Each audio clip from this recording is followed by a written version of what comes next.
Esto de la partida secreta, imagínense, esto para los jóvenes, que había una partida secreta. ¿Qué era eso?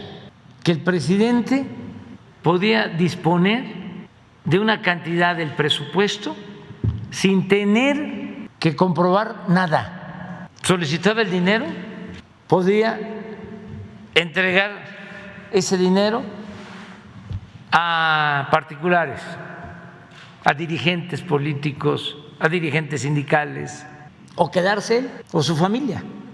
Ninguna responsabilidad. Estaba permitido legalmente. Muchísimo dinero. Hay unas tablas que tiene el libro de Pablo.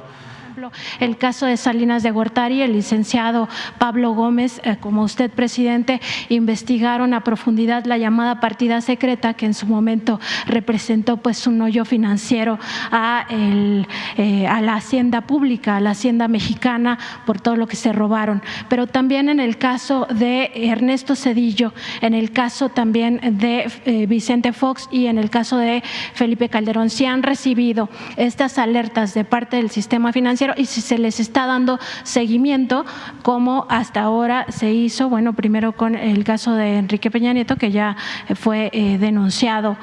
Nos decía hace un momento el licenciado Pablo Gómez que no se había denunciado a Felipe Calderón, pero sí reiterar esta pregunta, si se está dando seguimiento a estas personas políticamente expuestas por alertas que haya presentado el sistema financiero y también si hay algún seguimiento hacia el exsecretario de Hacienda, Luis Videgaray.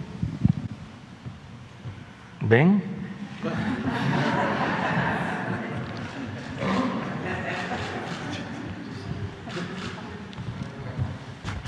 A ver, una cosa que hay que aclarar, que ya lo ha dicho el presidente. Hay una relación estrecha entre la Unidad de Inteligencia Financiera y la Fiscalía.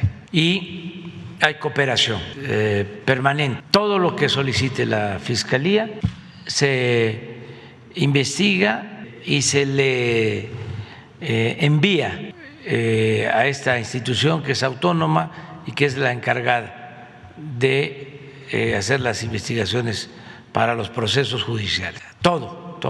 Que sea de dominio público. El señor, que es el titular de la Unidad de Inteligencia Financiera, tiene como su autoridad inmediata al secretario de Hacienda y el secretario de Hacienda depende del presidente. Por lo mismo, el titular de la Unidad de Inteligencia Financiera depende del presidente y la instrucción que tiene para que se sepa, se oiga bien y se oiga lejos, es no ocultar ninguna información y mucho menos que la unidad de inteligencia financiera se convierta en una simulación para permitir la corrupción, como muchas instituciones que crearon, nada más para simular que se iba a combatir la corrupción, de que ya no iba a haber impunidad, y con eso tapaban todo.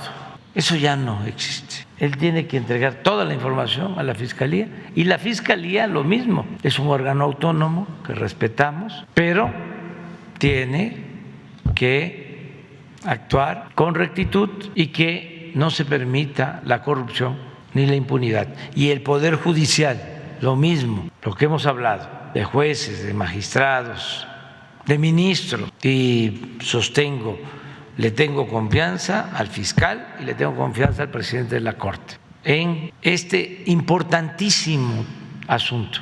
No podríamos salir adelante si no desterramos la corrupción. Ese era el principal problema de México.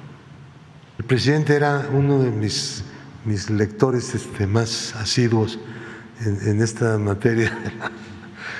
Yo escribí un libro que se llama Los gastos secretos del presidente, que es una investigación no solo histórica, sino en cuenta pública, con números, que hacían los presidentes.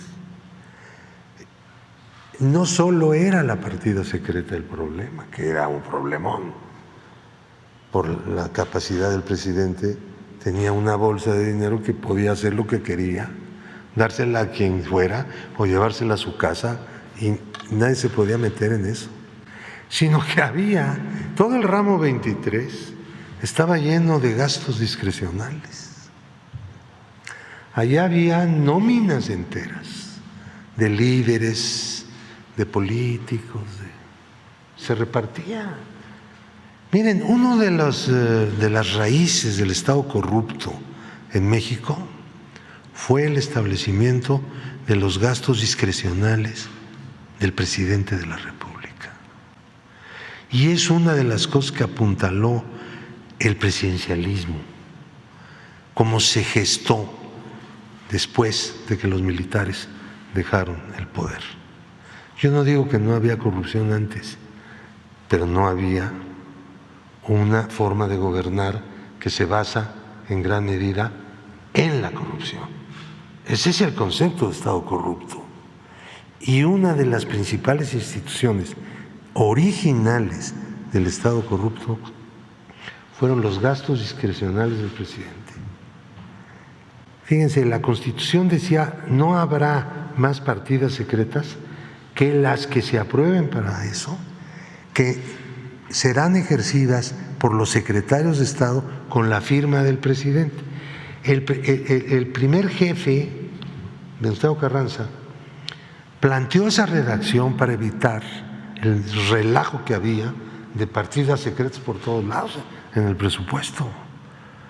Y entonces le quiso meter un límite y no se dio cuenta, no alcanzó a percibir que eso iba a resultar peor, porque iba a convertir la partida secreta en un instrumento exclusivo del presidente, con el cual el presidente se da la gran bolsa y repartía lo que le daba la gana. Bueno, no era esa la solución que planteó Venustiano Carranza, y se demostró pues ya con el tiempo, pero la cosa creció mucho más, insisto, era todo el ramo 23. Eran unas cantidades impresionantes. Pues ahí en mi libro están las tablas de las cantidades que discrecionalmente gastaba el presidente. Ahora ya no solamente no hay esas partidas en el presupuesto, sino que tampoco existen subrepticiamente, que era también otra manera de hacer eso, ¿no? El cambio es una cosa espectacular, hombre. Ya. Espero que no es fácil para un país entender en el momento que se está produciendo un cambio, el calado que tiene el cambio en el que está uno metido, ¿no? Porque de repente las cosas parecen que no han cambiado tanto como uno quisiera, pero erosionar el Estado corrupto. Miren, les quiero decir una cosa que a lo mejor es una imprudencia. La Unidad de Inteligencia Financiera no estaba en la lucha contra la corrupción. Era parte. Ahí se las dejo.